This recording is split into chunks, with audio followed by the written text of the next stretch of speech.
पिछले भाग में आपने सुना कि कैसे सिया खुद से कहती हैं, लगता है ये जाम हो गया है, अब हम कैसे चेंज करें। फिर कुछ पल इधर उधर देखती, उसके बाद खुद से कहती हैं, एक काम करते हैं, हम रूम में ही चेंज कर लेते हैं, वैसे भी कौन रूम में आ ही सकता है। हमने डोर को अंदर से लॉक कर दिया है, लेकिन एक बार चेक कर लेते हैं, फिर चेंज करते हैं। इतना कहकर सिया एक बार डोर को अच्छे से चेक करती हैं। उसके बाद वो उस गाउन को बेड पर रखती हैं और अपनी पहनी हुई ड्रेस निकालने लगती है। इस बात से अनजान कि कोई शख्स और भी उस रूम में मौजूद है, जो बाथरूम के डोर पर खड़ा होकर सिया को अपनी नशीली आंखों से देख रहा था। अब आगे सुनते हैं। सिया के रूम में आने से पहले ही उस रूम में वो शख्स आंखें बांध ले रहा था। सिया जिस डोर को जाम सोचकर रूम में ही चेंज करने का सोचती है और करने लगती है, लेकिन वो इस बात से अनजान थी कि उसके पहले ही एक शख्स उस रूम में मौजूद था और वो बाथरूम में शावर ले रहा था। लेकिन अब वो बाथरूम में से बाहर निकल आया था। उस शख्स ने इस समय केवल अपनी कमर पर टॉवल बांध रखा था। उसके बाद वो पूरा नेक्ड था। उसके बालों से पानी गिर रहा था, जिसे देखकर साफ पता चल रहा था कि वो अभी बाथ लेकर आया है। जब सिया डोर ओपन करने की कोशिश कर रही थी, उस वक्त वो शख्स अंदर ही था और शॉवर ले रहा था। उसकी हालत इस समय कुछ ठीक नहीं लग रही थी। उसकी आंखें पूरी लाल नजर आ रही थीं और वो अपनी उन्हीं लाल आंखों से सिया को देख रहा था। सिया की पीठ इस समय ठीक उस शख्स की ओर थी और अब तक सिया अपने गाउन को निकाल चुकी थी। सिया इस समय सिर्फ अपने अंडरगारमेंट्स में थी, जिससे उसकी पूरी बैक साफ साफ दिखाई दे रही थी। उसकी दूध जैसी गोरी स्किन जो किसी को भी अपना दीवाना बना दे। उस शख्स ने जैसे ही सिया को इस हाल में देखा, उसकी बॉडी में फिर से कुछ होने लगता है और अपनी आंखें बंद करते हुए कहता है, किसकी इतनी हिम्मत हो गई है जो मेरे ही घर आके मुझे ही टारगेट करे। इतना कहकर वो शख्स अपनी आंखें खोलकर सिया को देखता है। उसके बाद वो अपने कदम सिया की ओर बढ़ाते हुए बुदबुदाता है, तुम जो कोई भी हो, तुम्हें इस वक्त यहाँ नहीं होना चाहिए था। मैंने बहुत मुश्किल से खुद को कंट्रोल किया था, लेकिन तुमने यहाँ आके गलती की है, तो अब आगे जो होगा उसकी जिम्मेदार भी तुम ही होगी। सिया इस बात से अनजान थी कि कोई इसकी ओर बढ़ रहा है। उसके बाद सिया जैसे ही उस गाउन को बेड से उठाकर अपने हाथ में लेती है, तभी कोई पीछे से उसे अपनी बाहों में जकड़ लेता है। अचानक किसी के ऐसा करने से सिया डर जाती है और इसी के साथ उसके हाथों से गाउन छूटकर जमीन पर गिर जाता है। सिया जैसे ही कुछ बोलने जाती है, तभी किसी के होठों को अपने कंधे पर चलते हुए महसूस करती है, जिसे महसूस कर वो कौंप जाती है। लेकिन सिया जल्दी से होश में आती है और अपने पीछे खड़े शख्स से खुद को छुड़ाने की कोशिश करती है, लेकिन वो उससे खुद को छुड़ा नहीं पाती है। और उसके बाद सिया अपनी घराबी हुई आवाज में कहती है, तुम कौन हो और तुम यहाँ क्या कर रहे हो? प्लीज मुझे छोड़ दो, कोई है, प्लीज मुझे बचाओ, प्लीज हेल्प मी। इतना कहकर सिया रोते हुए उससे खुद को छुड़ाने लगती है। वहीं वो शख्स सिया को इस तरह चिल्लाते हुए और खुद से दूर जाते हुए देखकर उसे जल्दी से बेड पर धक्का देता है और उसके ऊपर आ जाता है। इस समय सिया पीठ के बल बेड पर लेटी हुई थी और वो शख्स सिया के ऊपर उसे जकड़े हुए लेटा था। उसने अपने दोनों हाथों से सिया दोनों हाथों को पकड़ रखा था और वो सिया को अपनी हैजल ग्रीन आंखों में मदहोशी लिए देख रहा था। वो शख्स जैसे ही सिया के फेस को देखता है, तो पाता है सिया की नीली आंखें, जो इस समय डर से सहमी हुई थी, और उसका मासूम सा खूबसूरत चेहरा, जिसे देखकर उस शख्स के मुंह से बस कुछ शब्द निकलते हैं, व्हाट अ ब्यूटी। उसके बाद वो बिना देरी किए अपने होठों को सिया के मुलायम होठों से जोड़ लेता है और उसे जबरदस्ती किस करने लगता है। सिया उस शख्स के ऐसे किस करने से रोने लगती है और उससे खुद को छुड़ाने लगती है, लेकिन बढ़ते समय के साथ वो शख्स और भी वाइल्ड होकर उसे किस करने लगता है, जिससे सिया की रोने की आवाज उसके मुंह में ही दब जाती है। वो शख्स जब सिया को होठों पर किस करता है, तो उसे सिया के होठ किसी स्ट्रॉबेरी की तरह लगते हैं और वो उसके होठों को चूमते हुए बाइट भी करने लगता है। इसी के साथ उसका एक हाथ सिया की पूरी बॉडी पर चलने लगते हैं, जिससे सिया सिहर उठती है और खुद को छुड़ाने की फिर से कोशिश करते हुए अपने एक हाथ से उस शख्स के सीने पर मारने लगती है। सिया के ऐसे करने से वो शख्स सिया से थोड़ा दूर होता है। उसके बाद सिया के दोनों हाथों को अपने एक हाथ से पकड़कर बेड प्रेस करता है और उसे फिर से किस करने लगता है। लेकिन इस बार सिया अपने होठों को आपस में कसकर जोड़ लेती है, जिससे वो शख्स सिया को अच्छे से किस नहीं कर पा रहा था। सिया के ऐसे करने पर वो शख्स सिया के कमर पर जोर से पिंच करता है, जिससे सिया के मुंह से आह निकल जाती है। और इसी का फायदा उठाकर वो शख्स सिया के मुंह में अपनी जीभ को एंटर करता है और उसी तरह से उसे फ्रेंच किस करने लगता है। क्या सिया खुद को बचा पाएगी उस शख्स से, या कोई उसे उस शख्स से बचाएगा? जानने के लिए सुनिए कहानी के अगले भाग को। पिछले भाग में आपने सुना कि कैसे सिया अपने होठों को आपस में कसकर जोड़ लेती है, जिससे वो शख्स सिया को अच्छे से किस नहीं कर पा रहा था। सिया के ऐसे करने पर वो शख्स सिया के कमर पर जोर से पिंच करता है, जिससे सिया के मुंह से आह निकल जाती है। और इसी का फायदा उठाकर वो शख्स सिया के मुंह में अपनी जीभ को एंटर करता है और उसी तरह से उसे फ्रेंच किस करने लगता है। अब आगे सिया को जब सांस लेने में दिक्कत होने लगती है तो वो झटपिटाने लगती है, जिसे देखकर वो शख्स सिया के होठों को छोड़कर उसकी गर्दन पर किस करने लगता है और उसी के साथ अपने एक हाथ को सिया के पूरी बॉडी पर चलाने लगता है। वो शख्स सिया के नेक, कॉलर बोन पर किस और बाइट करने लगता है। उसके ऐसे करने से सिया और भी ज्यादा रोने लगती है और उससे खुद को छोड़ देने के लिए कहने लगती है, प्लीज हमें छोड़ दीजिए, हमारे साथ ऐसा मत कीजिए, हमने आपका क्या बिगाड़ा है, प्लीज ऐसा मत कीजिए। लेकिन वो शख्स सिया की एक नहीं सुनता है और उसी तरह सिया को किस करने लगता है। वो शख्स जैसे ही नीचे बढ़ता है तो उसे सिया की इनर वियर परेशान करने लगती है, जिसे वो एक झटके में सिया की बॉडी से दूर कर देता है। उसके ऐसा करते ही सिया जोर से चीखती है। नहीं, लेकिन उस शख्स को इससे कोई फर्क ही नहीं पड़ता है। उल्टा वो सिया को हाफ नेक्ड देखकर और भी ज्यादा पागल हो जाता है और वो उसे अपनी लस्टफुल आंखों से देखने लगता है और अपने एक हाथ से सिया के उभारों को छूने लगता है। उसके इस तरह छूने से सिया को अजीब लगने लगता है। साथ ही उसे अपनी बॉडी में एक सनसनाहट सा महसूस होने लगता है। वही वो शख्स बिना वक्त गवाए सिया के उभारों पर किस करने लगता है। उसके होंठ जैसे ही सिया के उभारों को छूते हैं, उसे अपनी बॉडी में एक अजीब सा एहसास होता है, लेकिन उसे देखकर ऐसा लग रहा था जैसे वो शख्स किसी नशे में हो और उसे इसका एहसास ही नहीं हो रहा था कि वो इस समय क्या कर रहा है।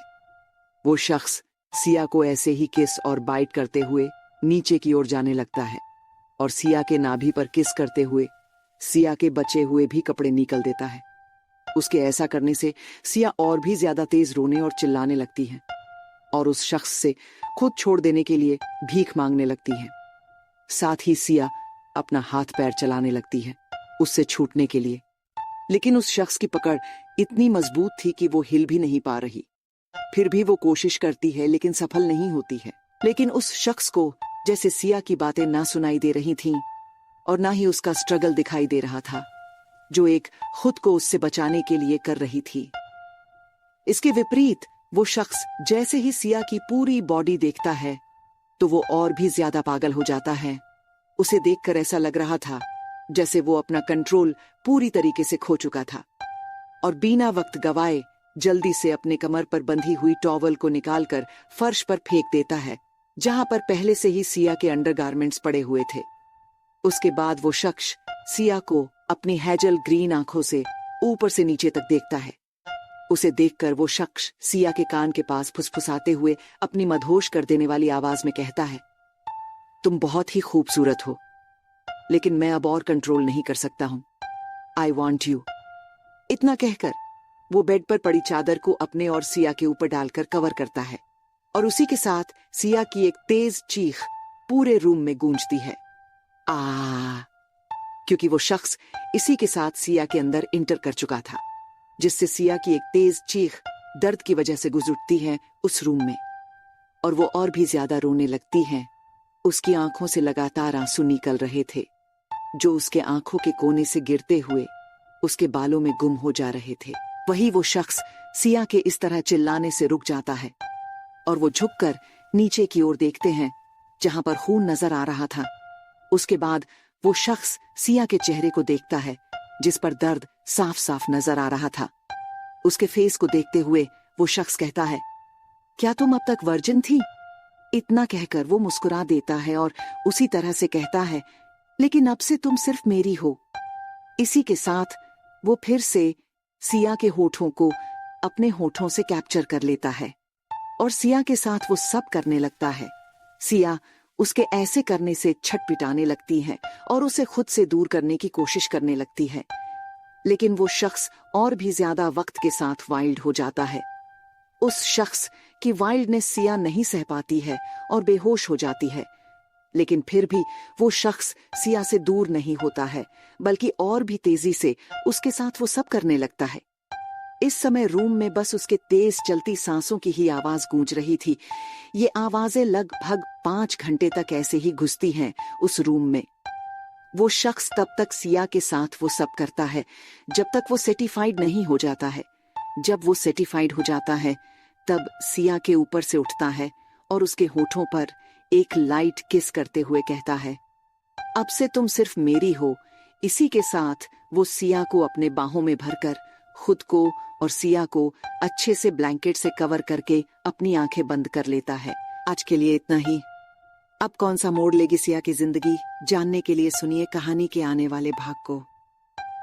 पिछले भाग में आपने सुना कि कैसे वो शख्स तब तक सिया के साथ वो सब करता है जब तक वो सर्टिफाइड नहीं हो जाता है। जब वो सर्टिफाइड हो जाता है तब सिया के ऊपर से उठता है और उसके होठों पर एक लाइट किस करते हुए कहता है, अब से तुम सिर्फ मेरी हो। इसी के साथ वो सिया को अपने बाहों में भरकर खुद को और सिया को अच्छे से ब्लैंकेट से कवर करके अपनी आंखें बंद कर लेता है। अब आगे। अब तक रात के 9 बज गए थे और पार्टी भी खत्म हो गई थी। सारे गेस्ट भी जा चुके थे, बस घर के ही लोग हाल में थे। सुमन जी दिशा से कहती हैं, हम कल जब सिया से मिलने जाएंगे तो उन्हें बताएंगे। वो हमें बिना बताए कैसे जा सकती है पार्टी से। हमने उन्हें चेंज कर को आने के लिए कहा था, लेकिन वो हमसे बिना मिले ही चली गई और हम उनका वेट करते ही रह गए कि वो आएंगी तो उनके साथ खाना खाएंगे हम सब लोग। दिशा से इतना कहकर सुमन जी उसके बाद सार्थक की ओर देखती है। फिर सुमन जी अपने दांत पिसते हुए कहती हैं, वैसे सार्थक तुमने बताया नहीं वैदिक कहाँ रह गया? तुमने तो कहा था वो पार्टी में आया था तो हमें दिखाई क्यों नहीं दिया? पार्टी का तो छोड़ो, वो तो हमें अभी तक दिखाई नहीं दे रहा है, तो इसका मतलब हम क्या समझे कि वो आज भी नहीं आया था? सुमन जी की बात सुनकर सार्थक अपने मन में कहता है, आया तो था मॉम, लेकिन आपका लाडला कहाँ गायब हो गया मुझे भी नहीं पता है। उसके बाद वो अपनी सोच से बाहर आते हुए सुमन जी से कहता है, मॉम मैं सच कह रहा हूँ, वो आया था, मैंने खुद देखा था, और आपको तो पता ही है आपके लाडले को ये सब पसंद नहीं। वो लोगों से दूर रहना ही पसंद करता है, इसलिए अपने रूम में चला गया होगा। इतना कहकर वो सुमन जी को देखने लगता है, जो उसकी बात सुनकर उसे खा जाने वाली नजरों से देख रही थी। उधर गेस्ट रूम में सिया अपनी आंखें खोलती है तो उसे अपने शरीर में बहुत ही तेज दर्द महसूस होता है, जिससे उसकी सिसकी निकल जाती है। उसके बाद वो अपने ऊपर से चादर हटाकर खुद की हालत देखती है तो उसकी बॉडी पर जगह जगह काटने के निशान थे, जो नीले रंग के हो चुके थे, तो कुछ में से अभी भी खून रिस रहा था। उसका चेहरा सूजा हुआ था, उसके होंठ भी कट गए थे। सिया अपनी हालत देखकर बहुत ही ज्यादा डर जाती है और उसी के साथ अपने पास लेटे इंसान को देखती है। उसे देखकर वही मंजर उसकी आंखों के सामने आ जाते हैं, जिसे महसूस कर वो कांपने लगती है और वो बेड से उठने लगती है, लेकिन वो दर्द की वजह से उठ नहीं पाती है, उल्टा बेड से नीचे गिर जाती है। खुद को इस हालत में देखकर सिया फिर से रोने लगती है। उसकी आवाज सुनकर वो शख्स उठ न जाए, इसलिए वो अपने मुंह पर हाथ रख लेती है। सिया हिम्मत करके फर्श से अपने वही गंदे कपड़े को उठाकर पहन लेती है। वो अब यहाँ से भाग जाना चाहती थी, यहाँ एक पल भी नहीं रुकना चाहती थी।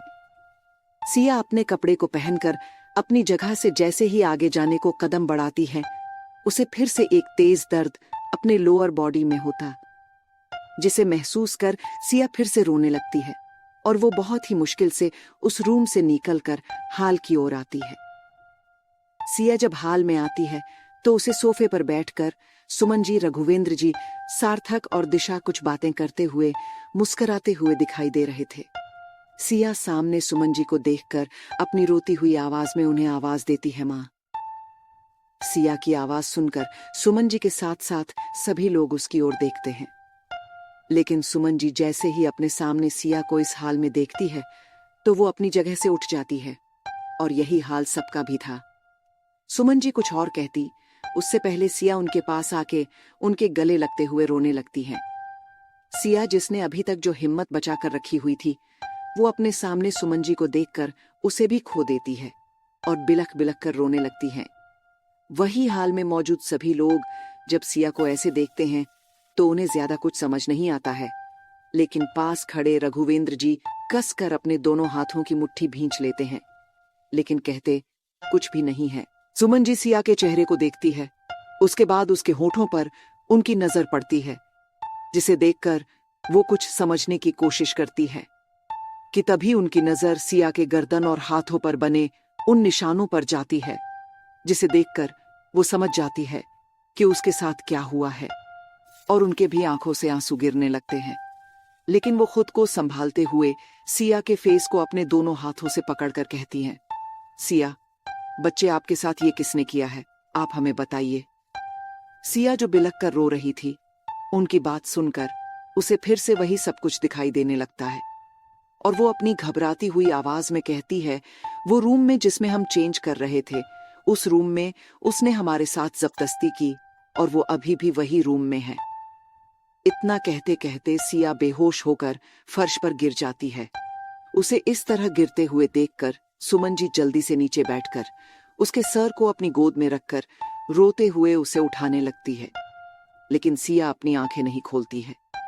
वही हाल में मौजूद सभी लोग सिया की बात सुनकर किसी सदमे में चले गए थे। तभी उनके कानों में सुमन जी की आवाज जाती है। आगे क्या हुआ इस कहानी में जानने के लिए सुनिए कहानी के अगले भाग को। पिछले भाग में आपने सुना कि कैसे सिया बेहोश होकर फर्श पर गिर जाती है। उसे इस तरह गिरते हुए देखकर सुमन जी जल्दी से नीचे बैठकर उसके सर को अपनी गोद में रखकर रोते हुए उसे उठाने लगती है, लेकिन सिया अपनी आंखें नहीं खोलती है। वही हाल में मौजूद सभी लोग सिया की बात सुनकर किसी सदमे में चले गए थे। तभी उनके कानों में सुमन जी की आवाज जाती है, अब आगे कोई डॉक्टर को बुलाओ जल्दी से। सुमन जी चिल्लाते हुए कहती हैं। इतना कहकर सुमन जी रोते हुए सिया के गाल को थपथपाते हुए सिया को आवाज देने लगती है, सिया, सिया, सिया, आंखें खोलो सिया। उनकी आवाज सुनकर सभी लोग होश में आते हैं। रघुवेंद्र जी अपना फोन निकालकर अपने फैमिली डॉक्टर को कॉल करके तुरंत आने को कहकर सिया के पास जाते हुए कहते हैं, सार्थक, जल्दी से गेस्ट रूम में जाओ, देखो किसकी इतनी हिम्मत हो गई कि हमारे ही घर में आके ऐसी घटिया हरकत सिया के साथ की। इतना कह वो सिया को जल्दी से अपने बाहों में उठाकर अपने कमरे की ओर चले जाते हैं। रघुवेंद्र जी की बात सुनकर सार्थक दिशा को देखकर उसे सिया के पास जाने का इशारा करता है और खुद गेस्ट रूम की ओर जाते हुए अपने मन में कहता है, तुम जो कोई भी, मैं तुम्हें छोड़ूंगा नहीं। आखिर तुम्हारी हिम्मत कैसे हुई मेरी बहन के साथ ऐसा करने की। सार्थक गुस्से से जाके गेस्ट रूम का डोर ओपन करता है तो अपने सामने बेड पर लेटे इंसान को देखता।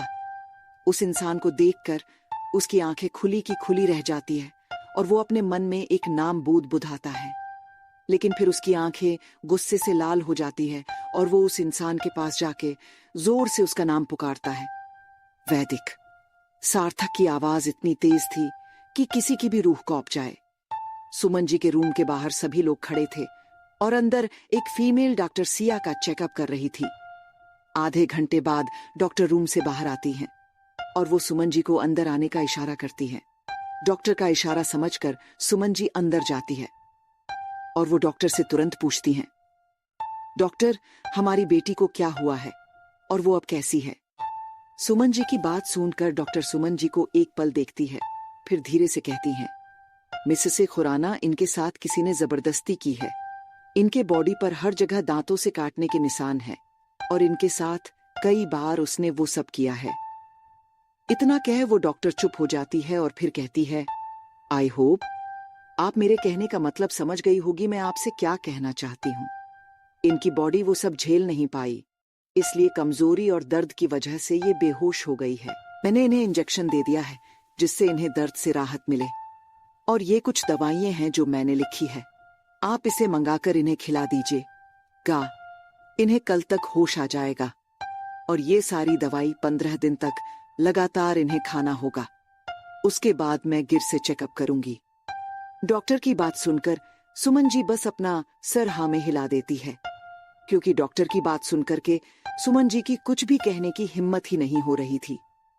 जिसे देखकर वो डॉक्टर आगे कहती है, बाकी सब ठीक है मिसेस खुराना, तो अब मैं भी चलती हूँ।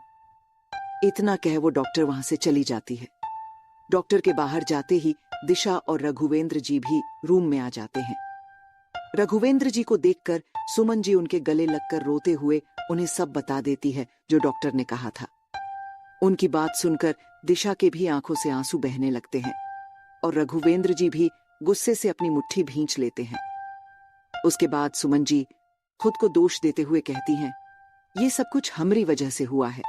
हमने ही सिया को बुलाया था, अगर हम नहीं बुलाते तो आज वो सही सलामत होती। इतना कहकर वो और भी फुट फुट कर रोने लगती है। उन्हें इस तरह रोता हुआ देखकर रघुवेंद्र जी उन्हें शांत कराते हुए अपने मन में कहते हैं, आज तक हमने सुमन की आंखों में एक आंसू तक नहीं आने दिया, लेकिन आज ऐसा हुआ है हमारे होते हुए भी पहली बार सुमन की आंखों से आंसू गिरे हैं जो हमें बिल्कुल भी अच्छे नहीं लग रहे हैं। और ये आंसू जिसकी वजह से उनकी आंखों से गिरे हैं, उसे मैं ऐसी सजा दूंगा कि जिसे वो कभी भी नहीं भूल सकता है, अपनी पूरी जिंदगी याद रखेगा। इतना कह वो बेड पर बेजान सी लेटी हुई सिया को देखते हैं और आगे कहते हैं, हम आपके गुनहगार को सजा जरूर देंगे सिया। कुछ देर बाद सभी लोग हाल में मौजूद थे और इस बार वो शख्स भी उन सभी लोगों में शामिल था जिसने सिया के साथ जबरदस्ती की थी। वो सोफे पर बैठा हुआ था जिसे सार्थक ने जगाकर गेस्ट रूम में से हाल में सबके सामने लाया था, और वो शख्स बस अपनी लाल आंखों से सार्थक को घूर रहा था। उसे इस तरह से खुद को घूरते हुए देखकर सार्थक उस पर चिल्लाते हुए कहता है, वैदिक तुमने सिया के साथ ऐसा क्यों किया, मुझे जवाब दो। वो शख्स जिसका नाम वैदिक था और वो कोई और नहीं बल्कि सुमन जी और रघुवेंद्र जी का छोटा बेटा वैदिक खुराना था। वो सार्थक की बात सुनकर के कहता है, भाई मैंने आपको अभी तो बताया मैं होश में नहीं था, मैंने कुछ भी नहीं किया है किसी के साथ, उल्टा मेरे ही साथ हुआ है। मेरी ही सॉफ्ट ड्रिंक में किसी ने ड्रग्स मिला दिए थे और मुझे जैसे ही इसका एहसास हुआ मैं गेस्ट रूम में गया था शावर लेने के लिए ताकि खुद को शांत कर सकूं, और जाने से पहले मैंने पार्थ को बोला था कि वो इस बारे में पता करे ये सब किसने किया है, लेकिन फिर क्या हुआ मुझे कुछ भी याद नहीं है। इतना कहकर वैदिक चुप हो जाता है। वैदिक की बात सुनकर सार्थक उस पे चिल्लाते हुए कहता, मैं तुम्हें बताता हूँ उसके बाद क्या हुआ। उसके बाद तुमने एक लड़की की जिंदगी खराब कर दी, यही हुआ। सार्थक की बात सुनकर वैदिक शॉक होते हुए कहता है, व्हाट, आगे क्या हुआ इस कहानी में जानने के लिए सुनिए कहानी के अगले भाग को। पिछले भाग में आपने सुना कि कैसे वैदिक की बात सुनकर सार्थक उस पे चिल्लाते हुए कहता, मैं तुम्हें बताता हूं उसके बाद क्या हुआ।